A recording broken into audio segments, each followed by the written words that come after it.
The broadcast is now starting. All attendees are in listen-only mode.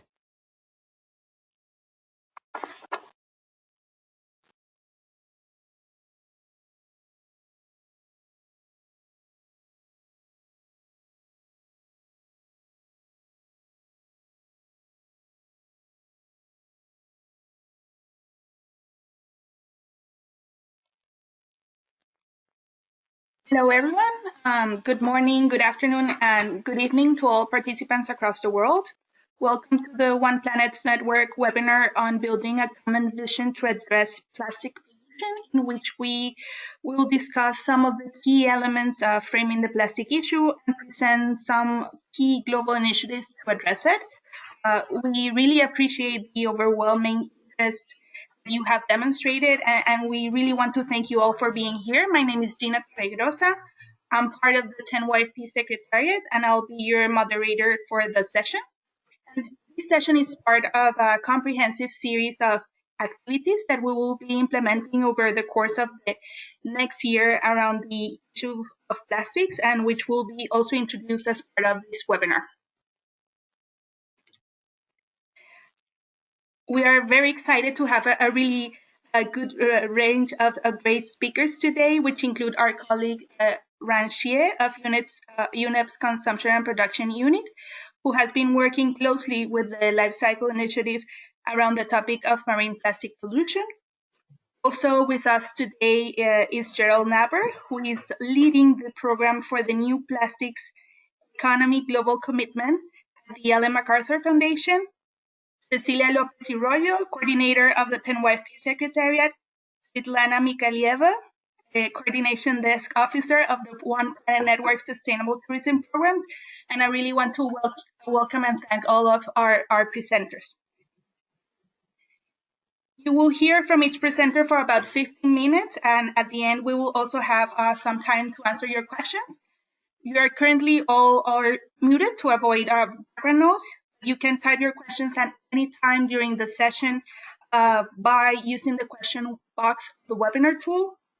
And once the Q&A session has started, you can also raise your hand by clicking the hand icon on the left part of the webinar application. We will unmute your microphone for you to ask the questions directly. As you can see, we have quite a comprehensive agenda, so I want to kindly suggest to the presenters to be very conscious of your time allocation. And with that being said, let's start with our first presenter. I will hand it over to Ran to provide some context on the marine plastic pollution issue. Welcome, Ran. Thank you very much, Gina. Today, I'm going to present some global setting on pollution on behalf of consumption and for those who don't know much about the Life Cycle Initiative, this initiative is a public-private multi-stakeholder partnership enabling the global use of life cycle knowledge by private and public decision makers. It is hosted by UNEP and it aims to facilitate the application of life cycle knowledge in the global sustainable development agenda.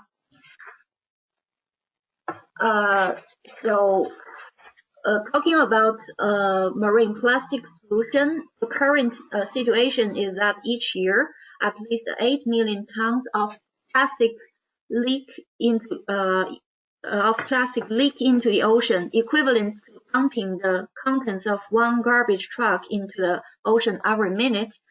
We may all be very familiar with this or some other well-known headlines, like there will be more plastic waste plastic in the ocean than fish by 2050. But how much do we actually know about this marine plastic pollution? It is only by knowing that what it is and where it is coming from, we will be able to find the best ways to address it. So this is the aim of the stock-taking analysis and what my presentation today is mainly about.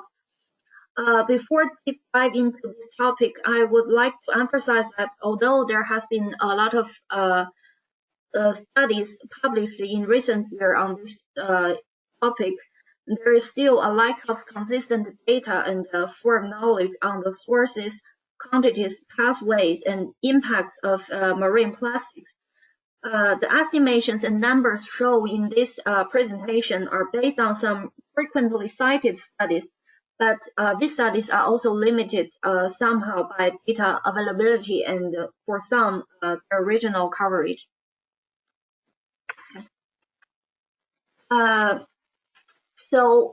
Plastics in general in the marine environment can be divided into two categories. One is macroplastic and the other one is microplastic. A more rigorous definition of plastic pieces can be referring to nano, micro, meso, macro, and mega size ranges. But these size classes have not yet been formally adopted by international research community. So normally people use microplastics to refer to small pieces of plastic less than 5 millimeters size.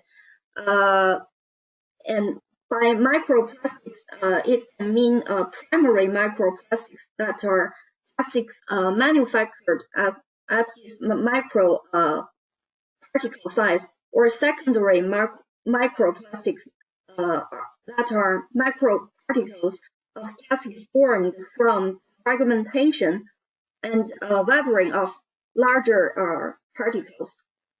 So in this presentation, we will use macro plastics for those plastics greater than 5 millimeter in size, and microplastics for those less than 5 millimeters. So where is the plastic in the ocean? When we talk about in the oceans, we basically mean three different compartments: shoreline, floating, or seafloor. So marine plastics tend to be most highly concentrated on shorelines. However, plastic collecting on shorelines accounts for only around 5% of the total mass of plastics in the oceans, as the areas of shorelines are relatively smaller compared with the ocean surface and seafloor. And barely 1% of marine plastics are found floating at or near ocean surface, with an average global concentration of less than 1 kilometer per square per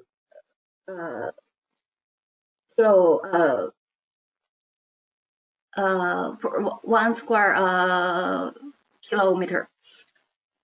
And 94% of plastic that enters into the ocean ends up on the seafloor. And most importantly, it is for us to bear in mind that the stock in the marine environment will keep increasing as long as the flows of plastics into the oceans continue. So this figure you're seeing now shows the share of plastics in different compartments in the ocean in terms of weight. So based on current studies, there are 39% of plastics in the open ocean and 26.8% in coastal waters, and 0.5 floating.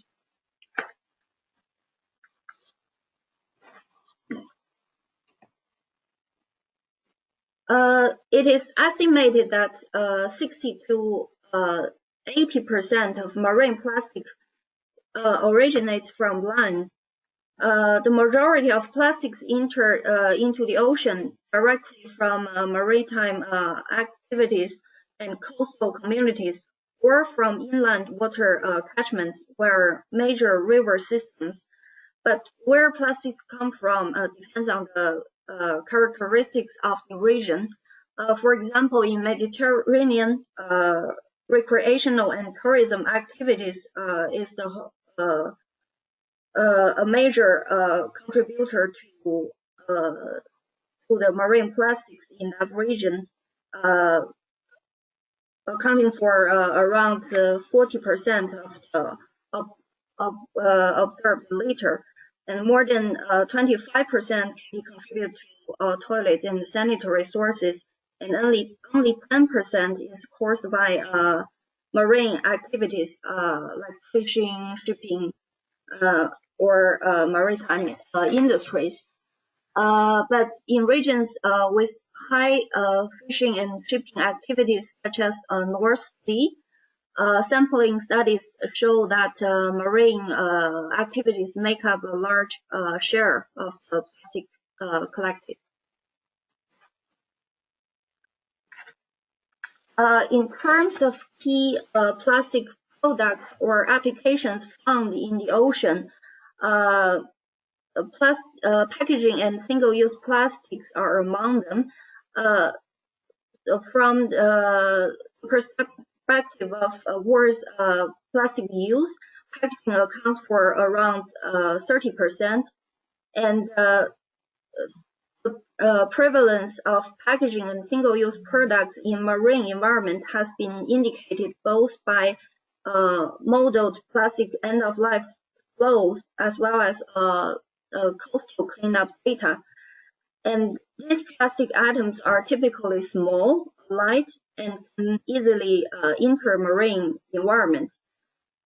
Besides packaging, another plastic application that contributes a lot to the macroplastic marine litter is fishing gear, which usually directly enter into oceans where sea-based activities.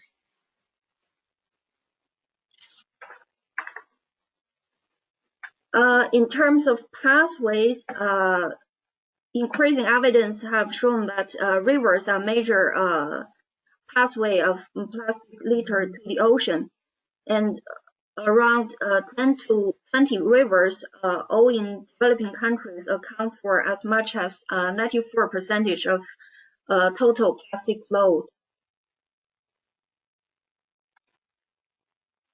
This figure shows the portion of plastic waste mismanaged in the total plastic waste production in different countries of the world.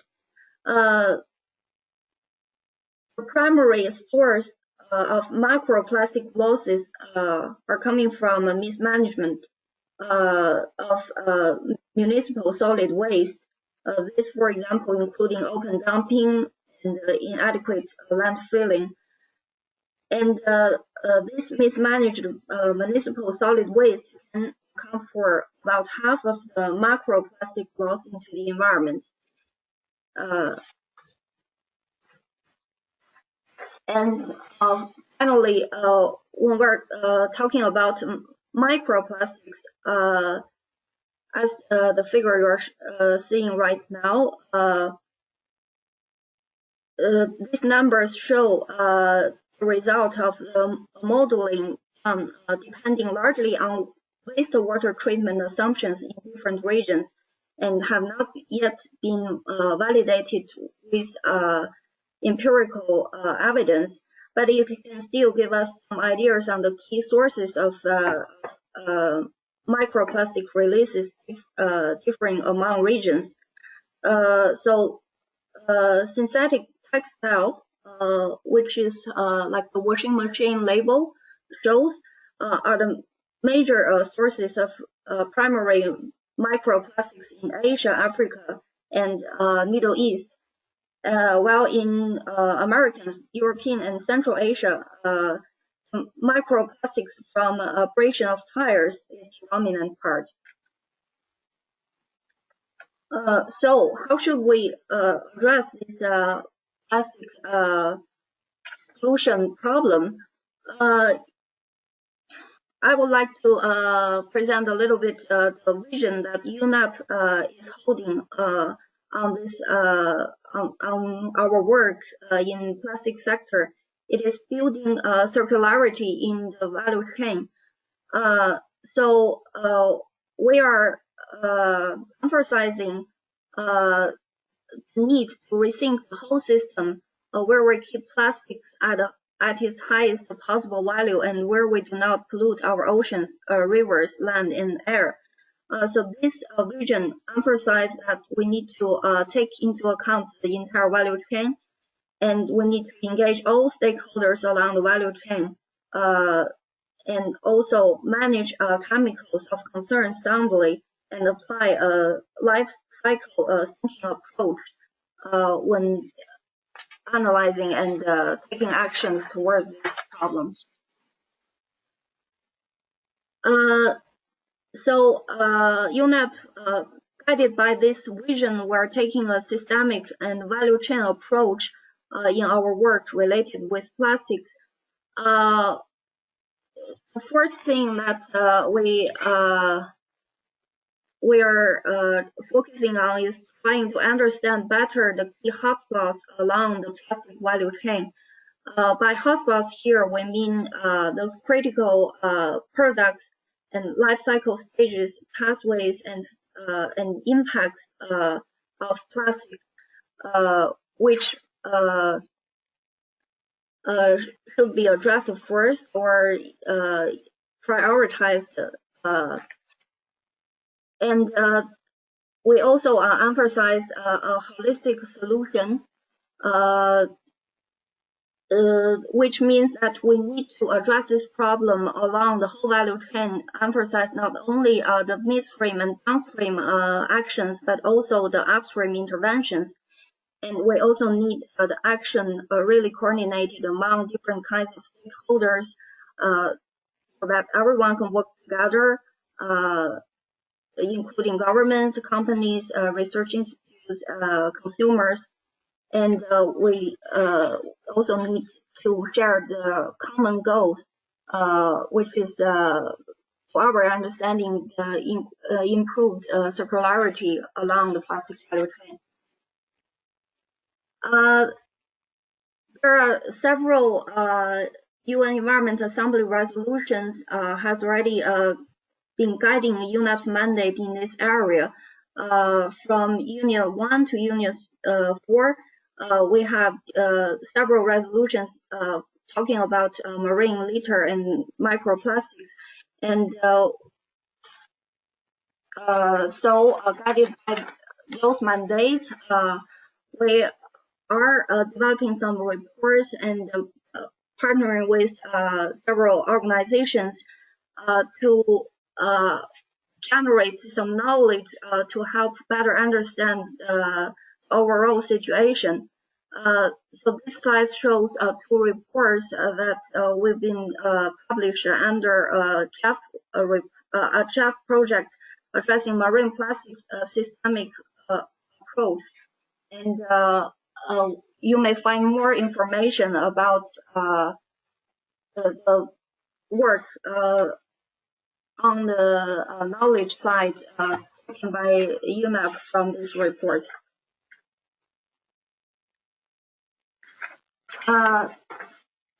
So sum up, we besides this CHEF project, we are also having some collaboration with IUCN and on national guidance for plastic hotspots, which is built on this stock-taking analysis and try to help countries or cities to understand their hotspots along the local plastic value chain and then identify the key interventions that we need to act against.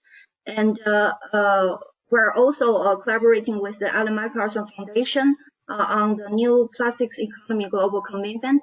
I think our colleague from the MacArthur Foundation will present more about that later. So thank you very much. This is my presentation. Thank you for your comprehensive and interesting overview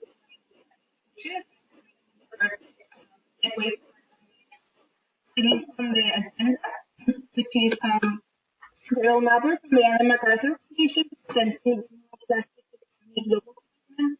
And Carol, the floor is yours.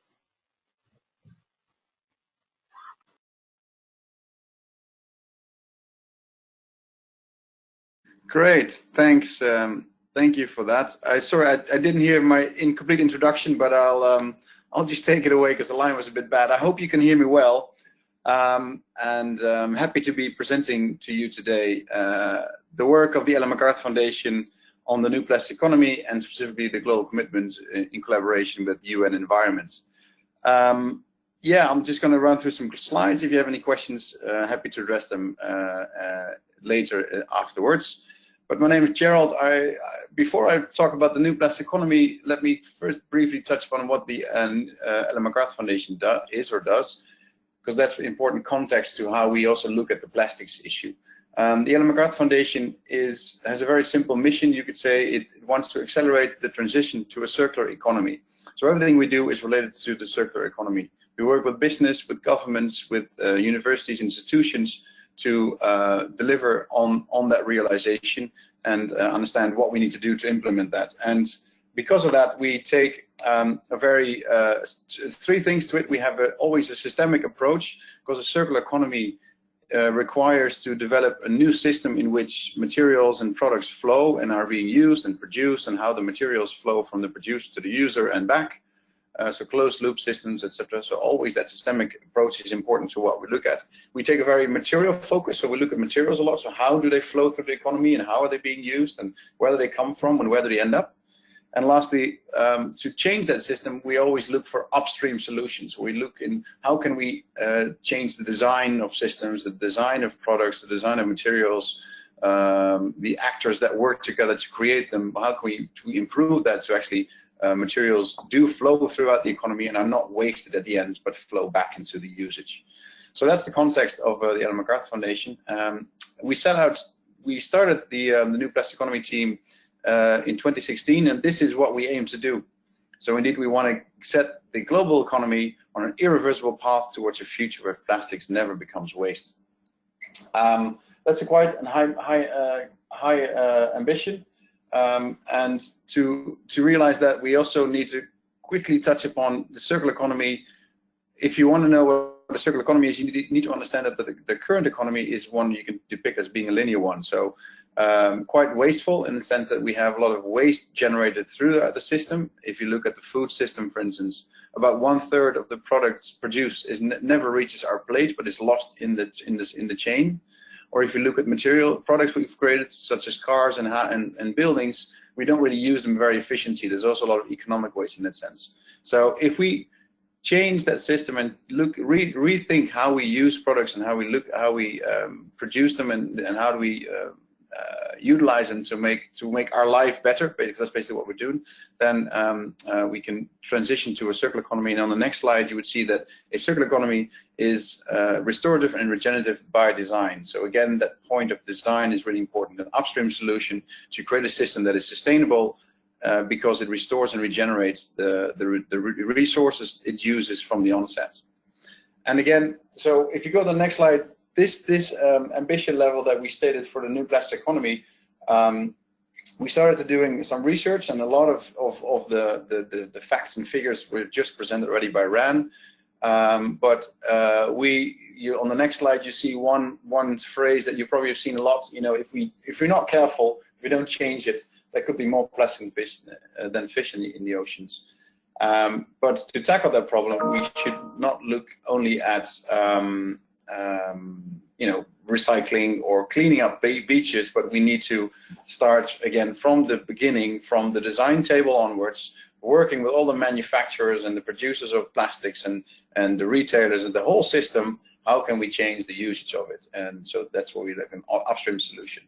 So we did our research back in 2016 when we started, and this is what we then saw. Again, this is, as you can see, not only systemic approach, but also very material focus, very linear from what is produced. The plastics, the virgin feedstock, it goes into one pipe. Nearly everything is being thrown away, landfilled, or incinerated, and only about 2% ended up back into 2% of the plastic packaging went back into plastic packaging. And on the next slide, you would see this is the vision that we aspire, which is not an exact one with the same quantification of it, but the idea would be that we hardly leak any waste, any plastics. We are much more better at capturing the waste plastics and recycling it back into the system as a recycling loop, or as a more inner loop, the reuse cycle you see there as well, quite an important solution phase.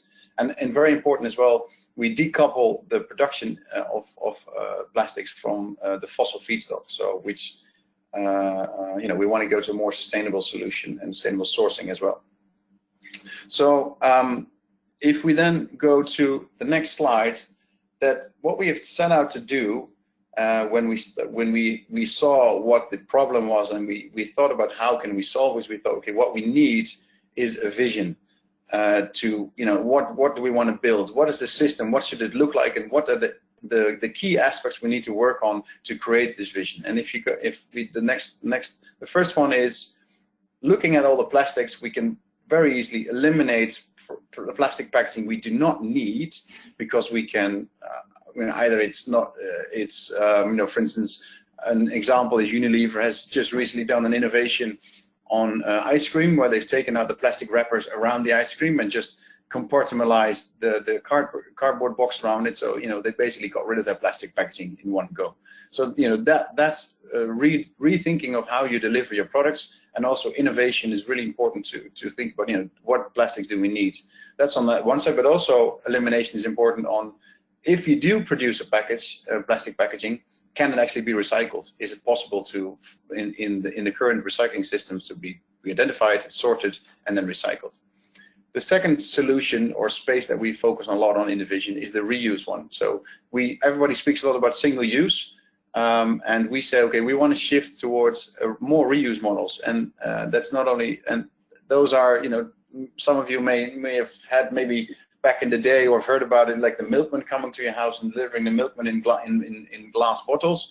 You know, that is a model that comes up, but of course also way more technological based models, where, you know, your fridge would identify that you have the need for a refill package of your, I don't know, something you would use, and then sends a signal to the grocery store, and it will be delivered to your house to refill that larger container that you use for, I don't know, shampoo or for detergent, etc. So there's all kinds of models you can think about to what kind of reuse models you can think of. And then thirdly, and that's what I said already, whatever you produce by 2025 should be either reusable, recyclable, or compostable. And the fourth one has a lot to do with that. That is the fourth comment is, if that can be on screen, is showing that this is not only a theoretical exercise, but should actually happen in practice. Just pausing a minute to see if that can come on screen. There we are.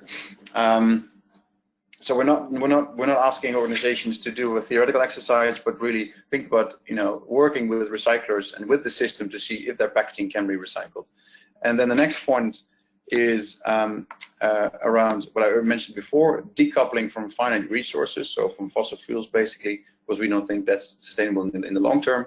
And it's all about, if you do cycle and close loop on plastic packaging, then we have to make sure that we take out any harmful substances. So the last point of the vision would be free of hazardous chemicals. I'm not sure that can be shown on screen now. Yeah, exactly. And just to summarize it, if you go to the next slide, what we say in a nutshell is, the vision is that we want organizations to eliminate plastic packaging we do not need, innovate the use of plastic packaging to different and new models, and circulate everything that we do need in such a way that we will never create waste. That is, in a summarization, the vision. And we've been able, on the next slide, you can see we've been able, through the global commitment, which is a vehicle to mobilize this vision and really unify producers, retailers, packaging producers, but also the plastic producers themselves, so the resin producers, recyclers, all against that same vision and some same targets to realize this vision by 2025.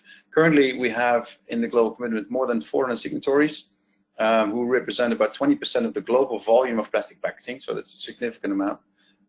Governments are, so it's not only public, it's not only private, but also public. So governments have been invited to join as well. And we have investors as well as endorsing this, and who take a serious interest in, you know, understanding what risks come from from all these organizations dealing with plastic packaging. Then the next slide.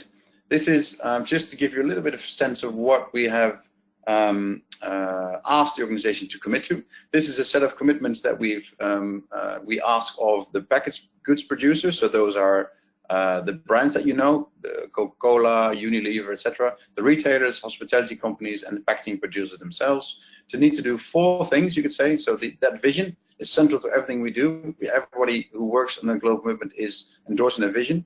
Then the commitments they make is they need to eliminate, they see it again, eliminate plastic packaging that we cannot need or we cannot recycle, shift to reuse, then make sure that C, everything that they produce is reusable, recyclable, or compostable, and D, to show that the system is created, a great indicator is recycled content. So actually, plastics being used actually is collected, is sorted, is recycled, and then brought back to high quality resin so they can produce new plastic packaging. So they also need to set commitments towards including that into their new products. Then of course collaboration key. You cannot do this alone. This is a systemic challenge, so they need to collaborate, and lastly they also need to report on their progress. So if you go to the next slide, this is some of the reporting I'll come to in a minute. This is some of the things that we have already seen happening. So when organizations join the global commitment, 19 businesses said, okay, we will phase out PVC, which is a non-recyclable polymer or type of plastic. Others will, will work towards reuse, and that's on the elimination side. You see innovation. They will, also a lot of organizations will commit to make those packaging reusable, recyclable, and compostable. And lastly, on circulate, you see the aggregate demand of all organizations setting targets on recycled content amounts to more than 5 million tons of recycled content. Next slide, and this is indeed sort of like a little bit of a teaser. Tomorrow, because we have been running now the global commitment for 1 year, and we've asked the signatories to report on progress, and tomorrow we can publish the report that has all the progress in it. So I would want to say keep an eye out. We're quite excited about it, to have been able to create such high level of transparency within the sector, because a year ago there was absolutely nothing really tangible. There were like quite dispersed actions by organizations talking about it or setting targets, but now we have a common vision, common targets, same definitions they work with, and now they're also reporting on progress towards that vision. So we're hoping, and this will be an annual report, so we're hoping to see a lot more of this coming and realizing in the future. So that's all that. The last point I wanted to raise here is next to the global commitment, which is on a global level, setting those commitments and targets, we also realize that the implementation happens on a national scale typically. So we have also built a network of plastic pacts, which are national implementation schemes realizing the vision, but then more on a national level, collaborating with all of the whole value chain there, working together. And then plastic pacts have now been launched in Chile, France, the UK, and the Netherlands, and we're talking to dozens of countries to launch more soon. So. Yeah, final slide is, of course, the exit comments. We think it's possible, and not how. We won't ask if it is possible, but we want to ask, what can we do together to make this happen? So thank you for your attention, and happy to take any questions afterwards. Thank you very much, Gerald, for introducing us to your work and for showing us the impressive amount of signatories, the key commitments behind your initiative, and what has been achieved so far. We can have the questions at the final segment of the Q&A session. Moving next on the final item of today's agenda, representing the One Planet Network, we have both Cecilia and Svetlana. Cecilia will introduce the network's overarching initiative on plastics, and Svetlana then will discuss some specifics on the Global Tourism Plastic Initiative. So Cecilia, I hand over to you. Thank you, Gina. I hope you can all hear me. And I would really like to thank Ran and Gerald for their presentation, because, of course, this really feeds into exactly what I was going to present today, and really highlights how, as you mentioned, Gerald, at the end of your presentation, we can also build on all of the great work that has been done, going from the vision to the commitments to the leveraging of these networks, of these organizations and signatories.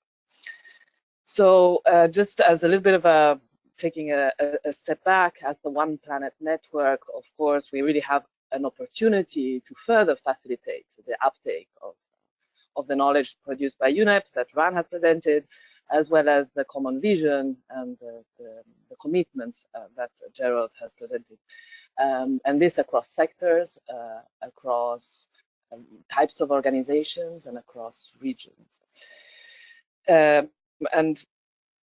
But at the same time, as you've heard from, in particular from Ran, the plastics agenda is quite a complex agenda. It's got many facets to it, and it has many different actors. So it's been very important for us as a One Planet Network, this network of 136 countries and over 700 organizations, to really have to focus on a common narrative that on the one hand builds on the evidence and knowledge that we've just heard, while on the other hand really leveraging the different expertise and partnerships within the One Planet Network.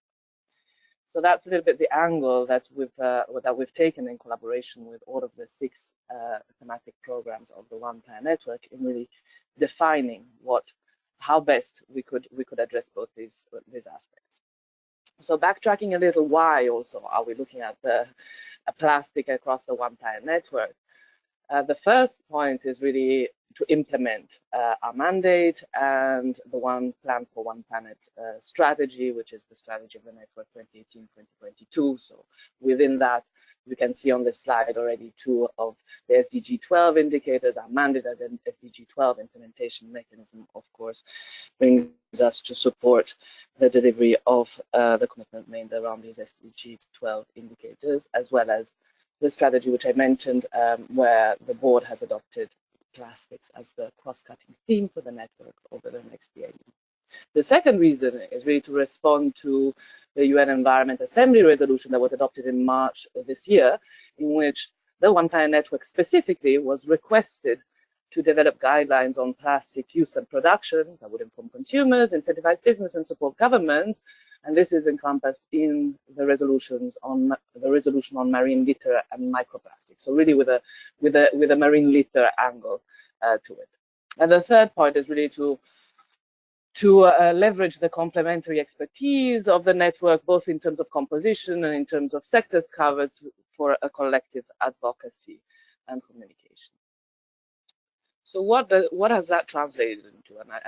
And again, I'd like to go back a second to Ran's presentation and the information that has been put together by UNEP on what could be what would be the most effective focus across the plastic agenda. You heard her describe the different types of plastics and so on. So given the focus on marine litter provided by the resolution in which we are requested to develop these guidelines, plastic packaging is the main source of marine litter. So from that angle, we started narrowing the focus of everything that we could cover down to plastics packaging. The second one was, okay, what stage of the plastic value chain could we add more value as the One Planet Network? And this we really, considering also on the one hand, the fact that the use stage of the value chain is where the primary source of plastic loss, and on the other hand, also the amount of evidence, knowledge, common vision, commitments that have already been set up,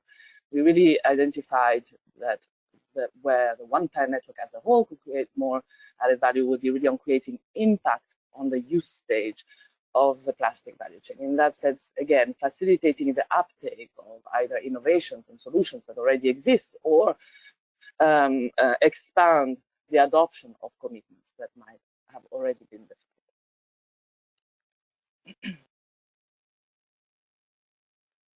And I won't go repeat the whole slide. You've already seen the slide as presented by Gerald. These are the key commitments of the global commitment to the new plastics economy that the Ellen MacArthur Foundation has launched and that Gerald just presented.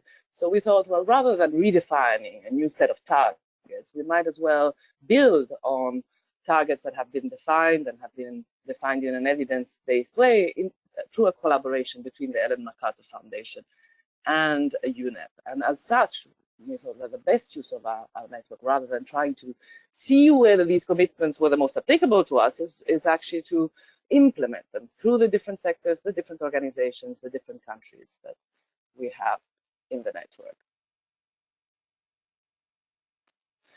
And ultimately, just as one of the key deliverables, of course, that the resolution on marine litter and microplastics, as I mentioned, requested the development of guidelines on plastic use and production. So we really thought about where then, how do we bring this all together? And of course, it's on the one side, looking at the guidelines, the evidence and knowledge and initiatives that have already been launched, and on the other, of course, our strategy, which really frames our approach over the next 4 years. So the contribution then that the programs of the One Planet Network have put forward in the development of these guidelines are really then leverage their different thematic expertise and the value chains they might be working with. So I won't go into a lot of detail around tourism because we'll hear from Svetlana very shortly. But of course, you can see on this slide that some of the main products that will be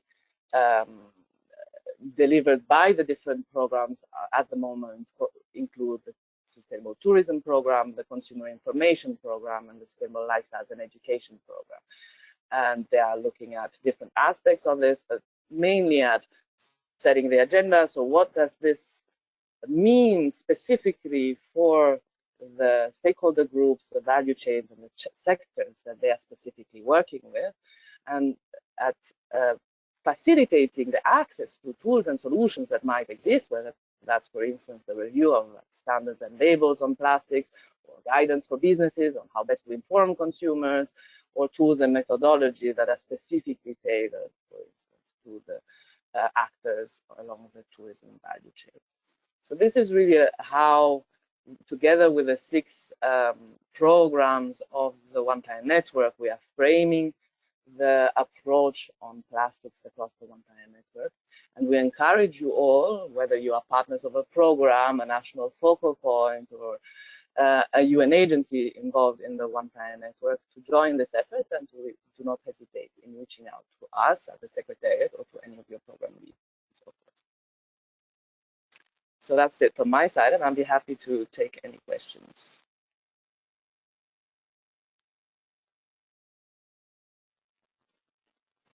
Thank you very much, Cecilia. So Svetlana is here. So now I will give you a brief introduction of how we imagine to transpose this work that was just presented by Cecilia and by Gerald in the tourism sector. So for a few months already, even almost a year, we've been perceiving very strong signals from the tourism sector stakeholders, and even more globally from environmental experts with regards to the plastics pollution in the tourism sector. For instance, Ran in the beginning of this session mentioned the study developed by WWF, where they mentioned that tourism sector, for instance, in Mediterranean region, is responsible for at least 40% of plastic pollution. On the other side, as Cecilia just mentioned, well, there is a United Nations Environment Resolution in March that highlighted that tourism sector is particularly endangered, and the tourism economic activities in some destinations may be really endangered by the plastic pollution, and that on the other side, tourism sector may be a decisive actor in tackling the issue. Also, with the representative of MacArthur, Gerald, here. Well, for instance, MacArthur, they called the hospitality sector in the beginning of the year also to join more actively the efforts of the new plastics economy global commitment. So after seeing all of these signals, we decided to reflect jointly how we can support the tourism sector in addressing this issue. So to start the reflection, we undertook a rapid overview of plastic strategies and plastic-related activities of some of the major companies in the tourism sector. What we found, you can see it on the screen, very rapidly, we saw that sector is committed and still to greater action to address plastic pollution from a single-use plastic straw. But also actions, they include a combination of elimination and substitution of reusable products. However, we noticed that there is a quite limited reference to characteristics of plastic use, for instance, reusable, recyclable, compostable plastic, and there is few explicit targets and actionable targets related to the use of recycled materials. There is also quite a limited reference to collaboration efforts that should be made on destination level. And as most of you certainly know, for the tourism sector, the scale of destination is highly important. So as a consequence, for the tourism sector, we thought that it would be extremely interesting and relevant to make a stronger focus on destination level impact, and also to work further on procurement. So here on the screen, you can see a rapid, basically summary of how we imagine in this plastics global initiative for the tourism sector. Basically, this would be an official interface of the Ellen MacArthur global commitment that Gerald just presented to you, meaning companies, businesses, destinations that will be joining the tourism initiative will be automatically joining the global commitment. But the difference is that we will be reflecting jointly, and we started already this work, on how we can unpack these objectives that you can see on the screen, which are mainly Ellen MacArthur objectives that Gerald just presented to you in details, how we can unpack it into more tangible commitments for the tourism sector, and with progressive timelines to make sure that the tourism sector, the companies that are joining our work, are able to set concrete, timely targets that would be realistic for them, but at the same time that would be ambitious enough. So here on the screen, rapidly, you can see the leading organizations that are developing and fostering this initiative. It's organized, of course, within the banner of a One Planet Sustainable Tourism Program with 2 UN agencies, World Tourism Organization, UNEP, the French government, which is co-lead of the One Planet Sustainable Tourism Program, and of course with operational support from Ellen MacArthur Foundation. So who are we targeting? Of course, tourism businesses, inclusive of all subsectors, accommodation, tour operator, travel agencies. Very important accent on supplies of products and services. As I mentioned, procurement is a very important point to address plastic pollution, at least in the tourism sector. Once again, destinations, meaning local governments and national governments. And of course, we also identified business associations and certifications, but also some NGOs such as WWF, for instance, that work already on plastics or have behind them very strong networks of companies and organizations.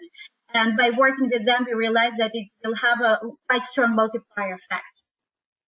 So what are we proposing concretely within this initiative? The idea is not to issue a simple pledge.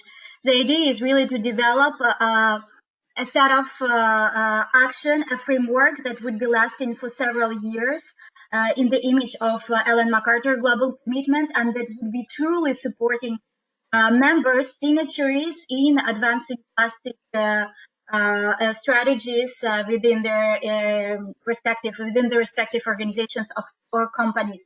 So of course, we will have a quite strong component on knowledge management, meaning either promoting and prioritizing tools, either jointly developing necessary tools where we identify a knowledge gap.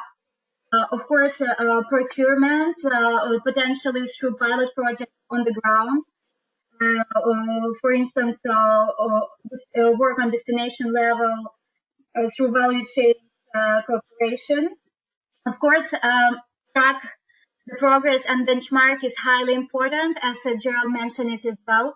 So we will have jointly with Ellen MacArthur a reporting framework that wouldn't be too discouraging, but at the same time is going to be rigorous and will allow companies to track the progress from one year to another. We think it's very important to make sure that the initiative is set in time. So I think I will skip this slide just because we don't have much time left, but you can see just here rapidly what is expected, for instance, from a company that will be signing the initiative, and basics, of course, reporting, collaboration, jointly sharing some data. On the next slide, you can see already some of the organizations, companies, NGOs with whom we are in discussion and who are supporting us in the development and the concrete implementation of this initiative. So these organizations are mainly our champions. But of course, after the official launch that we are planning in the beginning of the next year, we will be open to signature and to a high number of tourism stakeholders. The idea is really to gather as much as possible, as many as possible, tourism sector companies and stakeholders around the common vision, which is the vision of global commitment of Ellen MacArthur.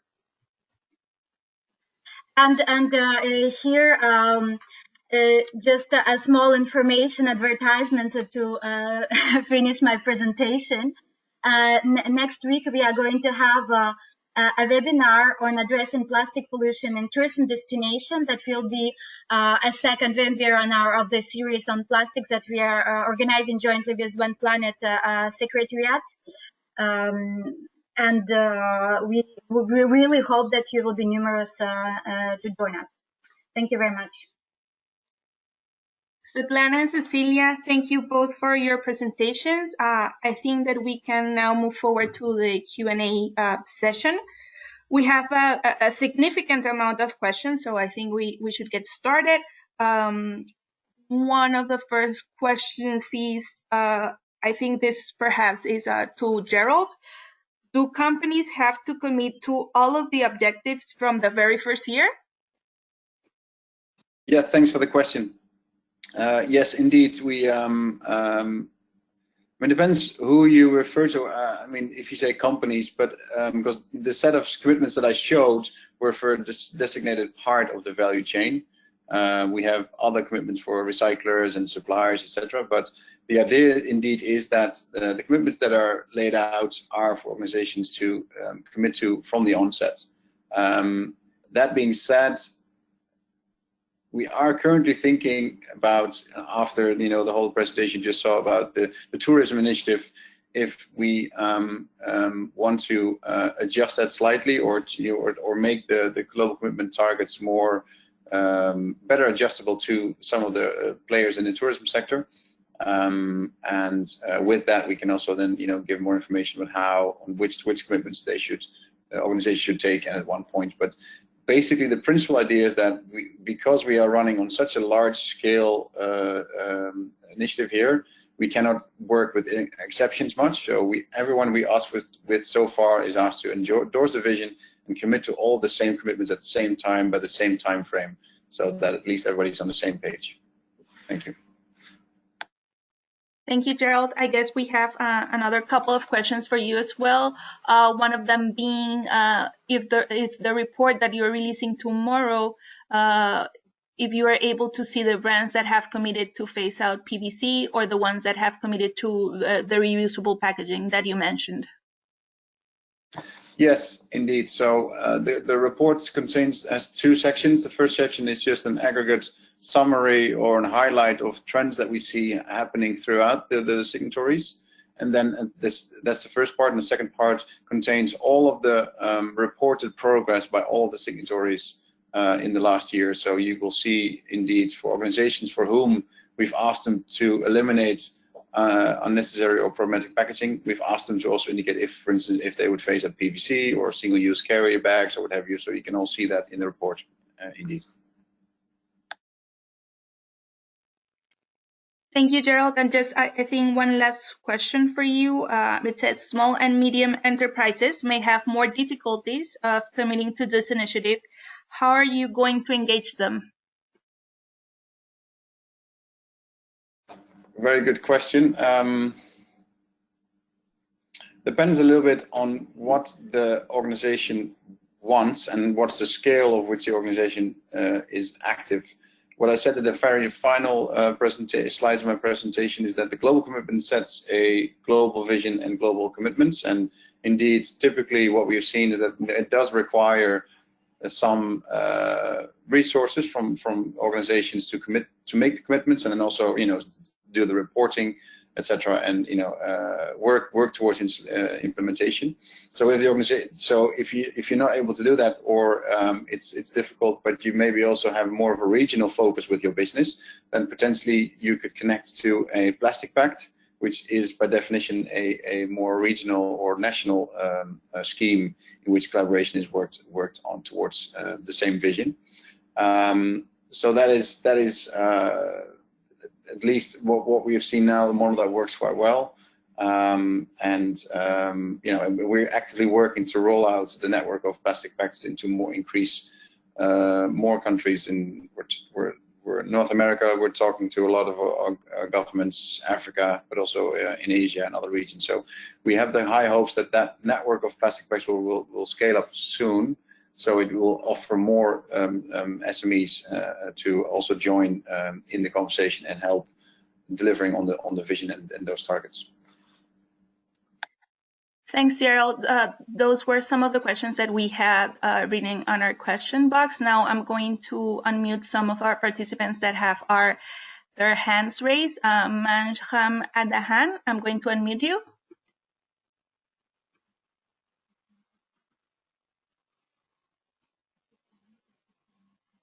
Yeah. Manj, can you unmute yourself? You're self-muted, so I'm not able to do so. For now, we're going to go to another question. Maurice? Yes, good evening, everybody. Good afternoon, everybody. I just want to send my question, but I think that I don't make everything correctly. My first question going to just to understand something around the source of pollution in ocean due by plastic. In the Mediterranean, I want to know if which was the source of the toilet or sanitary pollution, because we say that in the Mediterranean it is 24%. And I want to know how can they have this level of pollution due to plastic in link with toilet or sanitary. The second thing that I want to say, I don't know if it is, I can take it as a comment for the Ellen MacArthur Foundation. Because in some countries like Benin, Senegal. Sorry to interrupt you. We are running out of time. So perhaps I'm going to address your first question. As our colleague Ran mentioned, there's a quite comprehensive report that explains all of the figures that were presented. If you're interested, I have your email from your registration. I'll send you a link to the report so you can take a further look into that. Apologies, but we are running out of time. Thank you. Before we wrap up our webinar, I want to take this last minute to really remind our partners to report on their activities, especially if you are working on the topic of plastics. We really want to know what you're doing to be able to showcase it and disseminate it across the network, and also to be able to map what our different partners are doing with the hopes of connecting these different initiatives and expertise across our different programs and leverage the network's work on plastics. So for information on this process, please visit the One Planet Network's website, and under the reporting tab on the main menu, you'll find all of the information on the process. This brings us to an end. We really want to thank you all for your participation to this webinar. Please let me know if you have any further questions or comments. This is my email, and we want to encourage you to keep engaged on the work that the network is doing around the plastic pollution, and to thank you very much for your participation today.